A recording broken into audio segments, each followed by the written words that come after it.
Well, I caught my second win this afternoon. I know I told you guys this morning that I was going to be too tired, too exhausted to come back for a second video today, but here I am to bless your screens for another 15 minutes. You know, it's hard to explain to younger people just how impactful MTV used to be. Earlier today, I was watching one of the videos from Dave Ramsey. I can't remember exactly what they were talking about. Obviously, it had to do with finances and money. It was probably some frantic caller who went into six-figure student loan debt to attend Woke U, graduated with a degree in gender studies, complaining that they can't get out of debt because they're only making 30 grand a year. All my youngsters out there, take some advice from Uncle KC. Do not, do not waste your time and money going to college to study something like gender studies. I can explain to you in 4 seconds what it takes professors at Woke U 4 years to explain. There is a male gender and a female gender. Males have cucumbers, females have peaches. Contrary to popular belief, females are the only gender that can get pregnant. Now, I know, that is not what you've been told. But believe me when I tell you, take it from someone with experience, I've been a man for 38 years. Not one time have I ever had a pregnancy scare. It's just not possible. But anyway, Dave Ramsey, he's talking this caller off the ledge, trying to convince them that everything's going to be okay when it's probably not. Somehow, MTV gets brought into the conversation. Dave Ramsey says something to the effect of, "Is MTV even on the air anymore? I haven't heard about MTV in years." Some people might write that off as Dave Ramsey being an older gentleman and a bit out of touch, but he is not wrong here. The MTV brand is completely irrelevant. For anyone born after the early 2000s, it is very difficult for them to understand the massive impact MTV used to have on American culture. Vince McMahon and the WWE, they would not exist today if it weren't for their collaboration with MTV back in the mid-80s. Hulk Hogan would not be the icon that he is without MTV. Remember Nirvana? One of the reasons Nirvana was able to cross over into the mainstream was their constant rotation on MTV. Just think about it. What is one of the classic memories people have with Nirvana? Their MTV Unplugged concert in 1993, right before the tragic death of Kurt Cobain.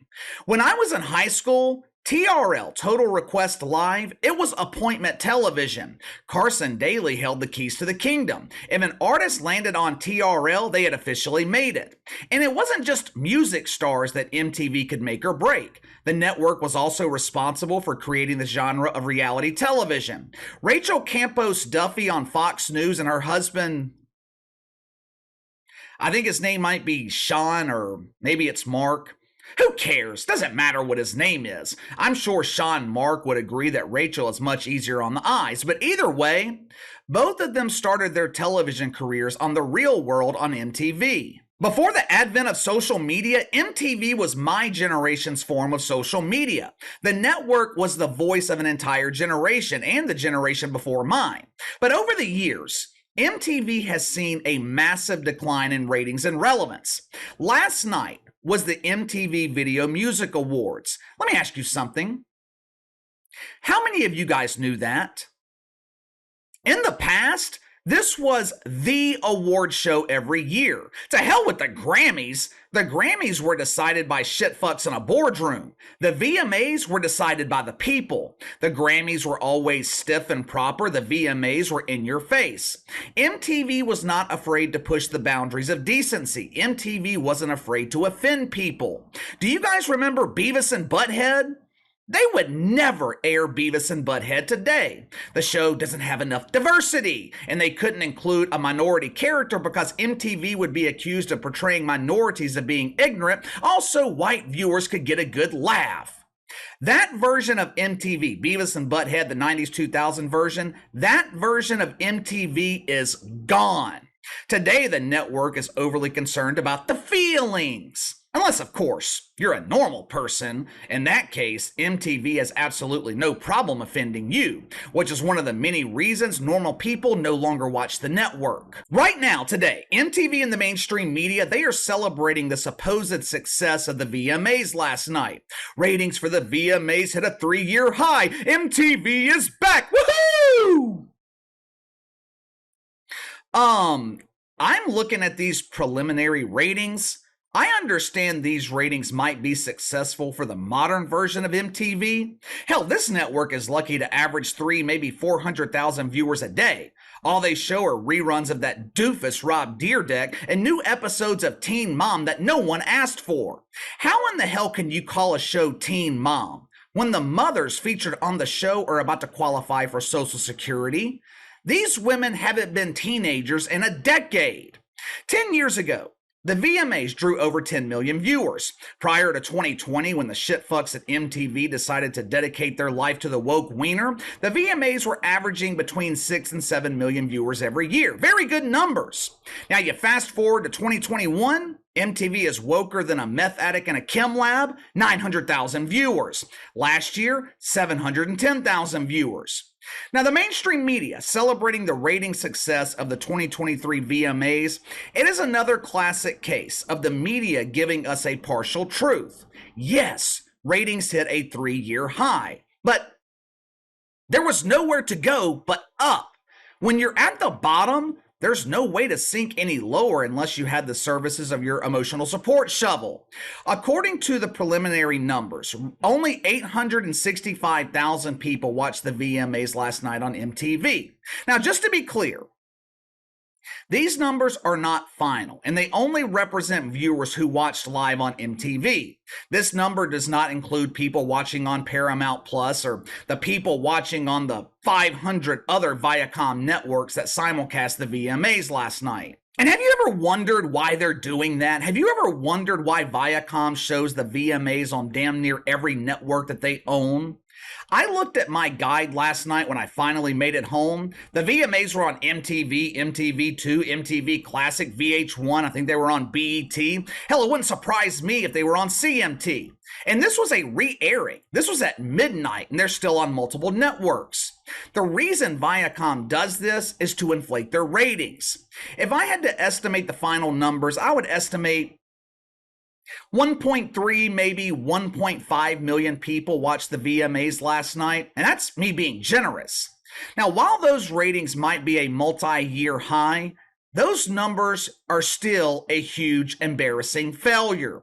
And you can't blame cord cutting because streaming numbers will be included.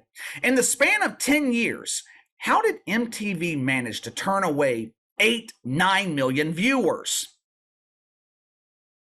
I'm sure some of it has to do with their dedication to diversity, equity, and inclusion.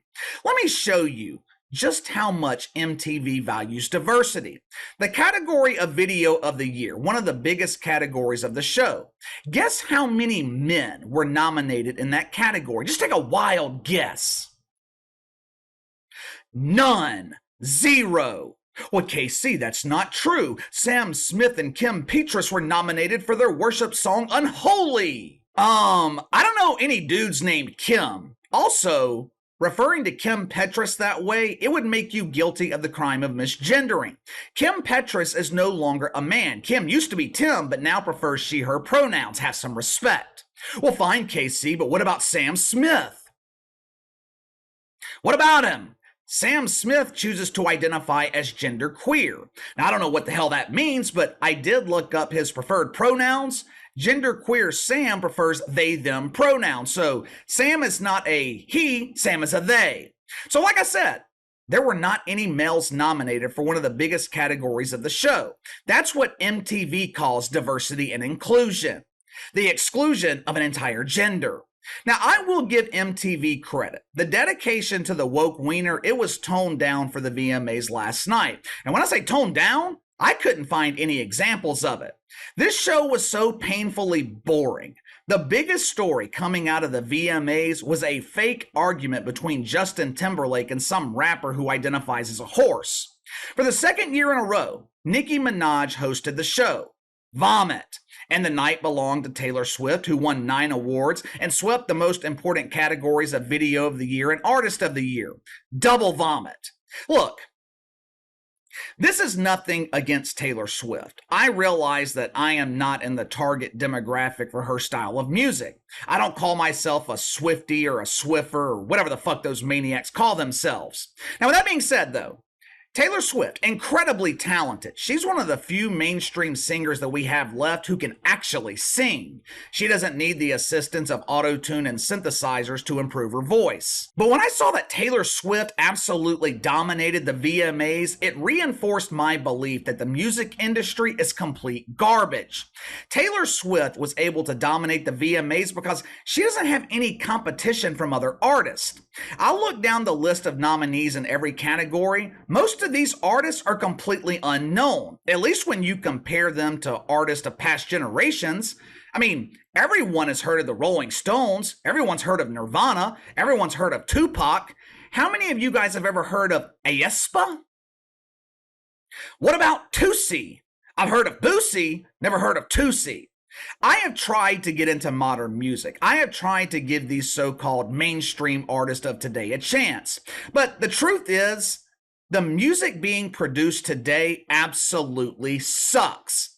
Back in the 90s, early 2000s, Taylor Swift is not sweeping the VMAs. Hell, Taylor Swift, she would have been outright rejected by the MTV audience back then. As a millennial, though, as someone who grew up on MTV, it does kind of suck to see the decline of the network.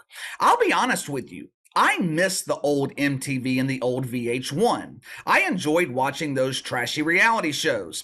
I used to watch MTV and VH1 religiously. Today, the only time I watch MTV is when they're showing The Challenge. Viacom, they did start a channel called MTV Classic, and for those of you who like feeling nostalgic, I suggest you check it out. MTV Classic is what MTV used to be. You know, I really do feel bad for the kids in this generation because their generation has been completely robbed of good music. And the thing is, I think they know it.